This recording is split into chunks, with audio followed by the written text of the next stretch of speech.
kale xulka Soomaaliya oo horaantii bishii September waxaa laga dhigay ciyaar laba lugood ahayd oo ka tirsaneyd reebreebaraadka koobka adduunka 2022 ayaa haatan bootin dheer ka sameeyay dhanka qiimeynta bilaha ah ee FIFA. xulka Soomaaliya oo uu dirqa ku reebay dhigiisa Zimbabwe oo isu geyn ahaan 3-2 kaga farmaroojiyay guushi jeer ay nooleed rajada Soomaaliya tan iyo daqiiqadii ugu dambeysay lugta labaad ee lagu ciyaaray Harare ayaa haatan 4 kaalimood sare u kacay.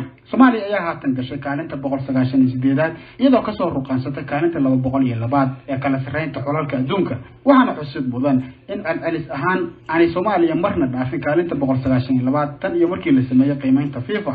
Ismaaciil Diyeesho oo kamid ah ragga Yurub iyo Ameerika ka soo xulay laacibiinta Soomaaliyeed ee u safta xulka Soomaaliya ayaa arrintan ku tilmaamay tilaabo hore loo qaaday isagoo dhanka kala sheegay in hadda kadib uu xulku heli doono xidigo si joogto ah ugu safta oo isfahmaya taasoo ah arrin aan awal inta badan dhici jirin iyadoo tartan kasta loo soo xuli jiray dadka.